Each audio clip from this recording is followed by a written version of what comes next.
तीन पेपर होते हैं। पेपर फर्स्ट आपके पास होता है thermal and statistical, second paper आपके पास होता है इलेक्ट्रॉनिक्स एंड थर्ड पेपर आपके पास होता है mathematical physics and STR special theory of relativity. ये आपके पास एक क्लासिकल मैथमेटिक्स फिजिक्स का टॉपिक होता है जो आपके मैथमेटिकल फिजिक्स में आता है। तो फर्स्ट पेपर आपके पास वही 50 मार्क्स का होता है, सेकंड में 50 और थर्ड में 50। तीनों में आपको मिनिमम मार्क्स 18 लाने होते हैं एंड आपके पास प्रैक्टिकल होता है 75 का, इसमें आपको मिनिमम मार्क्स लाने होते हैं 25। तो ये आपके पास इनकी मार्किंग हो गई। इसके बाद आपके पास पेपर फर्स्ट थर्मल स्टैटिकल, इसमें आपके पास फर्स्ट यूनिट में आता है जनरल थर्मोडायनेमिक्स लॉ। वो आपके पास इसमें 0th law, first law, second law और थर्ड लॉ आते हैं एंड उनकी डिटेल पढ़ोगे। सेकंड आपके पास मैट्रिक्स एंड पार्टीशन फंक्शन, ये यूनिट आपके पास इंपॉर्टेंट है जिसमें आपके पास पार्टीशन फंक्शन में से एक क्वेश्चन जरूर आता है। तो आपके पास इस तरह से सेकंड यूनिट कंप्लीट होती है एंड थर्ड यूनिट आपके पास आता है प्रोडक्शन ऑफ लो टेम्परेचर। इसमें आपके पास helium first and helium second ये आपके पास लिक्विड होते हैं, इनमें से भी आपके पास एक क्वेश्चन जरूर है जो आता है हीलियम फर्स्ट एंड सेकंड में से। उसके बाद आपके पास यूनिट 4 है क्लासिकल स्टैटिकल एंड फिफ्थ आपके पास है क्वांटम स्टैटिकल। ये दोनों पेपर आपके पास अलग अलग होते हैं क्वांटम और क्लासिकल के, यहाँ आपके पास एक ही पेपर में डिवाइड किए गए हैं, लेकिन आपको इसमें ओनली के लिए स्टैटिकल यानी सांख्यिकी की व्याख्या करनी है। वो साइंस सांख्यिकी और फर्मी-डिराक सांख्यिकी, इसमें से भी आपके पास 10 नंबर का क्वेश्चन फिक्स है, दोनों में से एक क्वेश्चन आपके पास आता है बोस और आइंस्टीन सांख्यिकी में। उसके बाद आपके पास आता है पेपर सेकंड इलेक्ट्रॉनिक्स, इसमें आपके पास क्या है वो यूनिट फर्स्ट, इसमें आपके पास होता है सर्किट एनालिसिस। सर्किट एनालिसिस में आप क्या पढ़ते हो, कोई नेटवर्क यानी जाल प्रमेय, थेवेनिन प्रमेय, अध्यारोपण प्रमेय, मिलर प्रमेय, पारस्परिकता प्रमेय, नॉर्टन प्रमेय, इन सब प्रमेयों में से आपके पास फिक्स है 2 क्वेश्चन आपके पास जरूर आता है 5 मार्क्स और 10 मार्क्स में।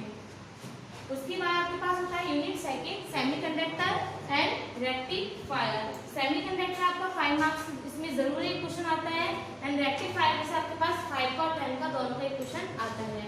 इसमें आप रेक्टिफायर में पढ़ोगे हावे यानी अर्धतरंग डिस्ककारी और पूर्ण तरंग डिस्ककारी एंड उसमें फिल्टर्स पढ़ोगे आप कि किस तरह से AC को DC में फिल्टर करके प्योर DC प्राप्त किया जाता है। उसके बाद आपके पास यूनिट थर्ड ट्रांजिस्टर। ट्रांजिस्टर ये आपके पास वेरी इंपॉर्टेंट यूनिट होती है, इसमें आपका 5 और 10 50 मार्क्स का आपके पास क्वेश्चन फिक्स होता है। 50 में से 15 मार्क्स आपके एक यूनिट ही कवर करती है इसमें। फिर आपके पास आता है फोर्थ यूनिट में आपके पास होता है ऑक्सीलेटर एंड एम्पलीफायर। ऑक्सीलेटर वो दौलित्र है कि दौलित्र किस तरह से यूज किया जाता है और किसके लिए किया जाता है, एम्पलीफायर यानी प्रवर्धक, दौलित्र और प्रवर्धक। उसके बाद आपके पास आता है 5th unit logic gate and op amp. Op amp आपके पास होता है एक संक्रियात्मक प्रवर्धक, जिसका यूज आप आगे हायर क्लासेस में देखोगे, अभी सिर्फ आप ऑप-एम्प के बारे में पढ़ोगे कि इसका यूज किसके लिए किया जाता है। फिर आपके पास थर्ड पेपर आता है मैथमेटिकल फिजिक्स का, इसमें आप पढ़ोगे first unit orthogonal curvilinear coordinate system. इसमें आप पढ़ोगे कि वक्र रेखीय निर्देशांक किस तरह से होते हैं और उनका ग्राफ किस तरह से बनता है। सेकंड यूनिट आपके पास होती है डिराक डेल्टा फंक्शन, इसमें आपके पास मोस्ट इंपोर्टेंट 5 मार्क्स का और 10 मार्क्स का क्वेश्चन जरूर आता है। फिर आपके पास यूनिट थर्ड होती है 4 वेक्टर फंक्शन फॉर्मुलेशन। 4 वेक्टर इसमें आपके पास होता है चतुर्विम वेग, चतुर्विम संवेग, उसके बारे में पढ़ोगे आप। एंड फोर्थ यूनिट आपके पास होती है इसमें सेकंड ऑर्डर डिफरेंशियल इक्वेशन, इसमें आप पढ़ोगे बेसल्स फंक्शन जो आपके पास काफी डिटेल में होते हैं लेकिन वो हायर क्लासेस में होते हैं, अभी सिर्फ आप इनके लिए मैथमेटिकल एक्सप्रेशन पढ़ोगे। फिर उसके बाद आपके पास यूनिट 5th कार्टेशियन कोऑर्डिनेट, इसमें आप पढ़ोगे कि लाप्लास इक्वेशन क्या होती है एंड इसकी कार्टेशियन कोऑर्डिनेट्स में किस तरह से इसको ड्राइव किया जाता है।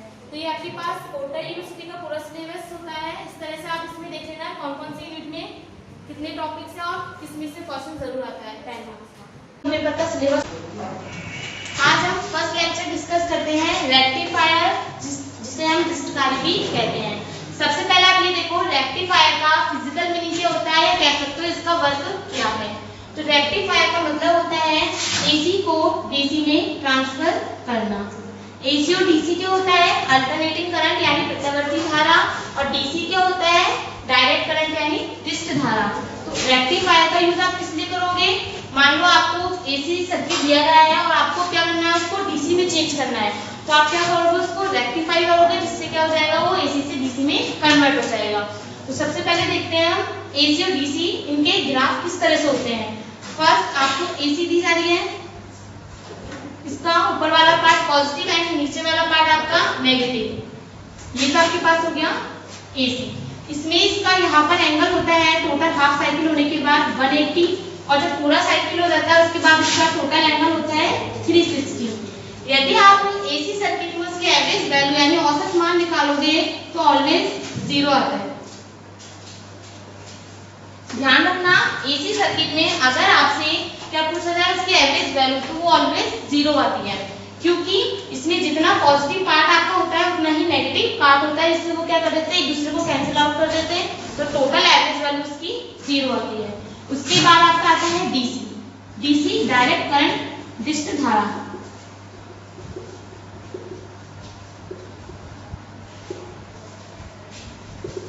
और AC आपके पास होती है प्रत्यावर्ती धारा।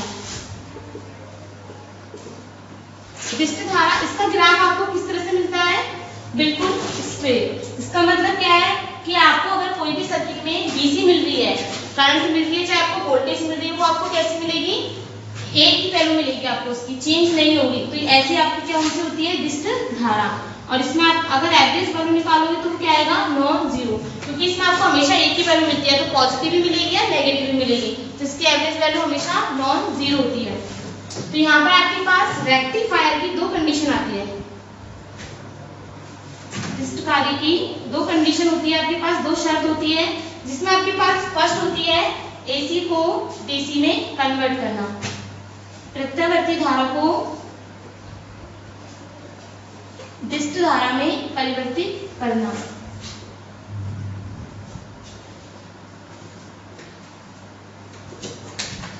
सेकंड आपके पास आता है जीरो एवरेज वैल्यू को नॉन जीरो एवरेज वैल्यू में चेंज करना। तो आपको रेक्टिफायर का जो यूज करना है वो 2 तरीके से करना है, एक तो AC को DC में चेंज करने के लिए और एक जीरो एवरेज वैल्यू को नॉन जीरो एवरेज वैल्यू में चेंज करना।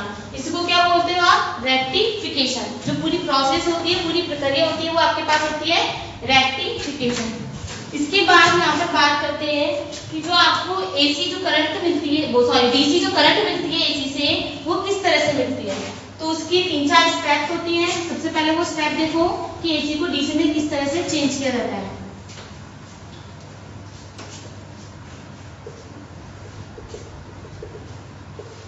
तो फर्स्ट आपके पास ये देखो, आपको क्या दिया गया है, एक डायोड दिया गया है सर्किट में, और इसके सीरीज में आपको एक लोड रेजिस्टेंस RL ऐड किया गया है। साथ में यहाँ पर आप इनपुट पर दे रहे हो एक AC सप्लाई, ये आपके पास AC सप्लाई होगी। अब इसमें बात की जाती है कि आपको DC आउटपुट यहाँ पर ऑब्टेन करना है, प्राप्त करना है। तो आपको DC कैसे मिलेगा, जैसे कि मान लो AC का ये पॉजिटिव टर्मिनल हो गया और ये नेगेटिव टर्मिनल हो गया। तो अपन फर्स्ट हाफ साइकिल के लिए बात करते हैं, जब डायोड का P टर्मिनल तो पॉजिटिव से जुड़ा हो और N टर्मिनल नेगेटिव से जुड़ा हो। तो हमें पता है करंट का जो डायरेक्शन होता है वो क्या होता है, पॉजिटिव टू नेगेटिव, P से N की तरफ। तो अगर हम AC का फर्स्ट टर्मिनल पॉजिटिव और सेकंड अगर नेगेटिव रखते हैं तो आपके पास क्या होगा, डायोड वर्क करेगा, और उसको हम क्या बोलते हैं, फॉरवर्ड बायस। फॉरवर्ड बायस में आपकी करंट फ्लो होगी, करंट फ्लो होगी तो क्या होगा, सर्किट वर्क करेगा, सर्किट वर्क करेगा तो आपको आउटपुट में क्या मिलेगा, DC। और DC आउटपुट आपको किस तरह से मिलेगा, फर्स्ट हाफ साइकिल के लिए बात कर रहे हैं, तो ये आपका एक आउटपुट हो गया। सेकंड हम बात करते हैं, अगर इसके टर्मिनल को हम चेंज कर दें, अगर इसको नेगेटिव और इसको पॉजिटिव कर दें, तो हमें पता है आपका डायोड किस तरह से वर्क करेगा, रिवर्स बायस। रिवर्स बायस होगा तो करंट की वैल्यू क्या होगी आपके पास, 0, या कह सकते हो करंट फ्लो होगी ही नहीं। तो आपको आउटपुट क्या मिलेगा, कुछ नहीं मिलेगा, 0 आउटपुट मिलेगा। तो इस तरह से आपको सर्किट किस फॉर्म में मिलता है, अल्टरनेट फॉर्म में मिलता है। एक बार आपको आउटपुट मिलेगा, दूसरे हाफ साइकिल के लिए आपको आउटपुट नहीं मिलता है। तो इस तरह से आपको इसका DC आउटपुट मिलता है, लेकिन इस आउटपुट को कहा जाता है पल्सेटिंग DC। पल्सेटिंग DC का मतलब क्या होता है, अशुद्ध DC। अशुद्ध DC इसका मतलब क्या होगा, इसका मतलब है कि आपको जो भी आउटपुट मिल रहा है उसमें AC और DC दोनों के कंपोनेंट इंक्लूड है। अब आप चाहते हो कि AC से आपको DC में कंपोनेंट्स मिले, तो उसके लिए आपको क्या करना पड़ेगा, इसका रेक्टिफिकेशन करना पड़ेगा। तो सबसे पहले देखो AC को DC में कन्वर्ट करने के लिए इसका रेक्टिफिकेशन किस तरह से किया जाता है। तो ये मानो आपने कोई AC सप्लाई लगाया है यहाँ पर पॉजिटिव से, नेगेटिव। तो आप क्या करोगे, यहाँ पर एक रेक्टिफायर लगाओगे।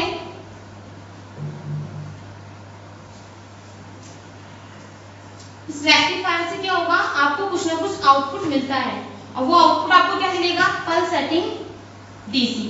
पल्स सेटिंग डीसी का मतलब क्या होता है कि आपको जो भी आउटपुट मिलेगा वो ओनली पॉजिटिव हाफ साइकिल के लिए मिलेगा, नेगेटिव हाफ साइकिल के लिए नहीं मिलता है। साथ में आपको जो भी आउटपुट मिलेगा वो कैसा मिलेगा, वो एसी और डीसी दोनों के कंपोनेंट्स मिलते हैं। और हमें चाहिए प्योर डीसी। प्योर डीसी कैसे करोगे आप, अब आप इसके आगे क्या लगाओगे, फिल्टर। फिल्टर का यूज करोगे तो उससे क्या होगा, आपके पास जो आपकी पल्स सेटिंग डीसी है वो क्या हो जाएगी, कुछ एसी के कंपोनेंट्स को रोक लेता है और कुछ डीसी के कंपोनेंट्स को जाने देता है। तो इससे आपको आउटपुट क्या मिलेगा, इस तरह का आउटपुट मिलेगा। लेकिन अभी भी आपका ये प्योर डीसी नहीं है, क्योंकि प्योर डीसी हम जानते हैं आपका ग्राफ इस तरह से मिलता है, बिल्कुल सीधा मिलता है, कोई चेंज नहीं होता। तो इसके लिए एक आपके पास वर्ड आता है रेगुलेटर। इसका आप मेनली यूज पढ़ोगे एमएससी में, उसमें आपके पास एक आएगा आईसी सर्किट, इंटीग्रेटेड सर्किट। उस इंटीग्रेटेड सर्किट का यूज होता है फ्लिप फ्लॉप में, मल्टीप्लेक्सर में और लॉजिक गेट में, उनमें आपका इन सबका यूज आएगा। तो वहां पर आप देखोगे कि रेगुलेटर क्या होता है, इसको बोलते हैं एकीकृत परिपथ या इंटीग्रेटेड सर्किट।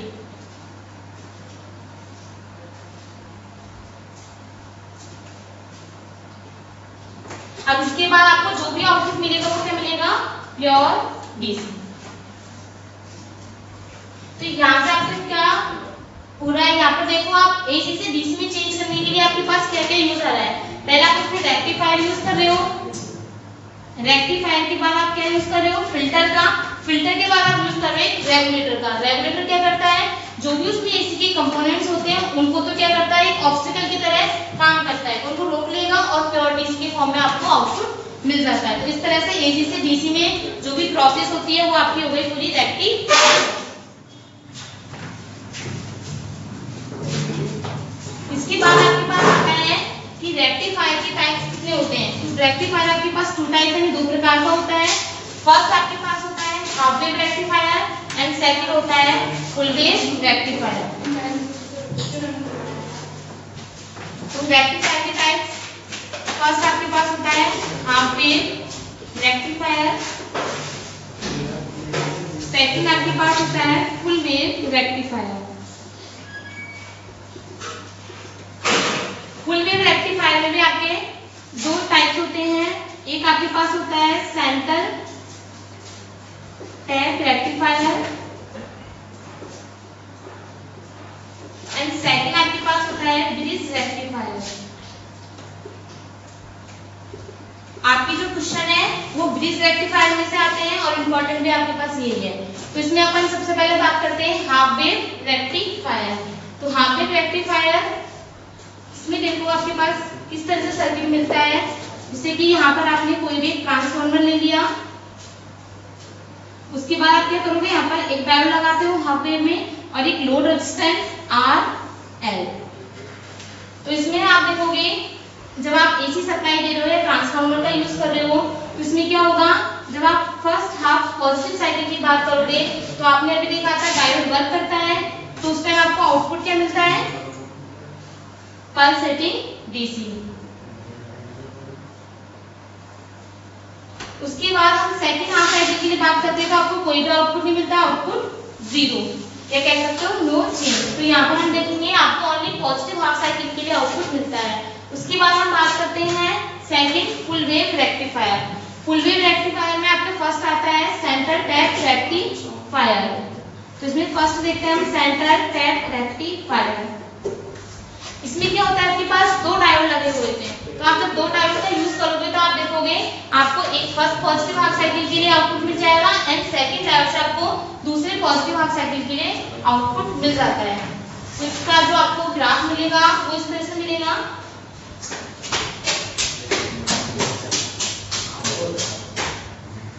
ये आपके पास हो गया सेंटर टैप रेक्टिफायर। उसके बाद आपके पास आता है ब्रिज रेक्टिफायर।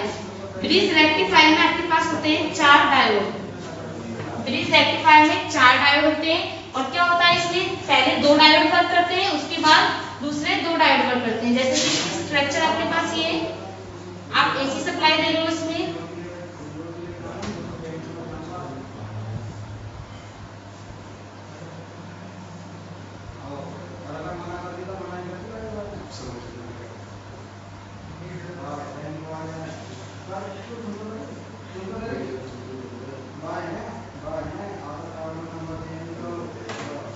तो ये आपका हो गया ग्रीस रेक्टिफायर।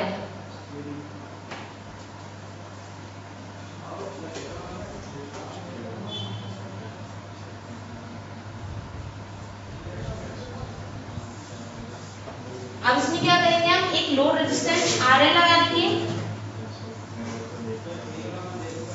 और इस लोड रेजिस्टेंस का आपको क्या होगा, जो भी प्योर डीसी मिलेगी वो RL पर मिलेगी। तो इसकी प्रोसेस देखते हैं हम, ग्रीस रेक्टिफायर में आपको डीसी कैसे मिलती है। तो हम बात करते हैं फर्स्ट पॉजिटिव हाफ साइकिल के लिए। तो माना आपका एसी का first terminal positive and second terminal negative है, तो इसमें आपको देखना है कौन कौन से डायोड फॉरवर्ड वाइज होंगे और कौन कौन से डायोड रिवर्स वाइज होंगे। तो फर्स्ट हम देखते हैं जब एसी का फर्स्ट टर्मिनल पॉजिटिव और सेकंड नेगेटिव होता है, तो यहाँ आप देखोगे D1 डायोड आपका किस तरह से वर्क करेगा, रिवर्स वाइज की तरह, और D2 डायोड किसी तरह काम करेगा, फॉरवर्ड वाइज की तरह। क्यों? क्योंकि आपके पास जो D1 और D2 डायोड है, इसमें आपके पास कौन कौन से जंक्शन होते हैं, P और N। तो हमें पता है P पॉजिटिव से जुड़ता है और N नेगेटिव से जुड़ता है, तो आपके पास डायोड किस तरह से वर्क करता है, फॉरवर्ड वाइज की तरह। और जब आपका N पॉजिटिव से जुड़ता है, P नेगेटिव से जुड़ता है, तो डायोड आपका रिवर्स वाइज वर्क करता है, या कह सकते हो उसमें कोई भी करंट फ्लो नहीं होती है।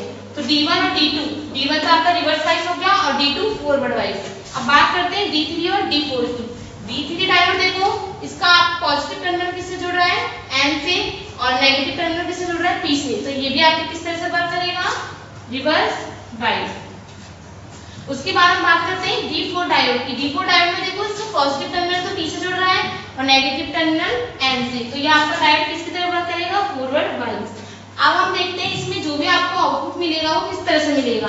तो फर्स्ट जब आपके पास D2 और D4 डायोड जब वर्क कर रहे हैं, तो इसमें देखो सबसे पहले आपके पास जो भी पोटेंशियल होगा वो कहाँ पर ड्रॉप होगा, आपका इस A पॉइंट पर।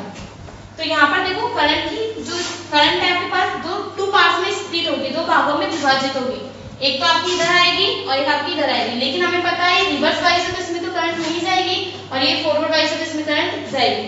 तो आप करंट की डायरेक्शन क्या होगी आपकी, इस तरह से, ये आपकी करंट की डायरेक्शन हो गई। फिर यहाँ पर देखो करंट कहाँ पर जाएगी, अब या तो RL पर जाएगी या फिर D3 डायोड पे जाएगी। अब D3 भी क्यों नहीं जाएगी, क्योंकि ये रिवर्स वाइज डायोड है, तो इसमें कोई करंट फ्लो नहीं होगी, तो आपकी जो करंट है वो कहाँ जाएगी, RL यानी लोड रेजिस्टेंस पर। तो लोड रेजिस्टेंस पे जाते हुए आपकी लास्ट में करंट कहाँ पे मिलेगी आपको, D4 डायोड, क्योंकि D4 डायोड आपका क्या है, फॉरवर्ड वाइज। फॉरवर्ड वाइज होने के कारण से जो भी करंट होगी वो कहाँ पर जाएगी, वापस आप जो सप्लायर दे रहे हो उसके नेगेटिव टर्मिनल पर। तो इस तरह से आपका ये हाफ साइकिल कंप्लीट हो जाएगा। उसके बाद हम बात करते हैं जब हम एसी सप्लाई का ये पॉजिटिव नेगेटिव और ये वाला टर्मिनल पॉजिटिव करते हैं, तो इसमें देखो कौन कौन से डायोड वर्क करेंगे।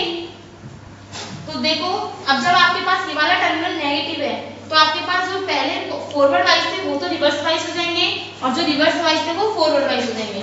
तो यहाँ पर देखो, यहाँ पर जो पॉइंट A पर करंट आती है तो वो टू पार्ट्स में स्प्लिट होती है, दो भागों में विभाजित होती है। तो वो D1 और D2 कौन से में जाएगी, D1 में, क्योंकि ये स्ट्रैंड किसका काम करेगा, फॉरवर्ड वाइज का। तो ये आपका फॉरवर्ड वाइज हो गया और ये वाला रिवर्स वाइज। सिमिलर यहाँ पर ये आपका फॉरवर्ड वाइज और ये रिवर्स वाइज। तो करंट की डायरेक्शन देखो, अब आपका D1 में से होते हुए कहाँ जाएगी वो, सबसे पहले ये देखो आपके पास D4 और एक आपके पास ये वाला पार्ट है, तो D4 में नहीं जाएगी क्योंकि रिवर्स वाइज है, तो आपके इस वाले पार्ट में से करंट फॉलो होगी, तो वो फॉलो करते हुए किसमें जाएगी, लोड रेजिस्टेंस RL पर जाएगी, और लास्ट में आपको करंट क्या मिलेगी, वही डीसी फॉर्म में मिलेगी। तो इस तरह से आप एसी को डीसी में ग्रीस रेक्टिफायर के द्वारा चेंज कर सकते हो। और प्योर डीसी आपको अगर चाहिए तो उसके लिए आप क्या करोगे, सबसे पहले आप फिल्टर लगाओगे, फिल्टर के बाद आप क्या करोगे, उसमें एक रेगुलेटर का यूज करोगे, जो क्या होता है आपका इंटीग्रेटेड यानी एकीकृत परिपथ होता है, जिससे आपको प्योर डीसी मिलती है। अब इसमें ये देखो, आप एक यूज करते हो एसी और एक डीसी। एसी और डीसी का अगर आप फिजिकल मीनिंग देखो तो वो क्या होता है, एसी में आप देखना आपको पॉजिटिव नेगेटिव कम और आपको फेज न्यूट्रल ज्यादा मिलता है, और डीसी की बात करते हो आप प्योर डीसी की, तो आपको मिलेगा यहाँ पर पॉजिटिव और नेगेटिव टर्मिनल। तो यहाँ पर देखो एसी में फेज का मतलब क्या होता है।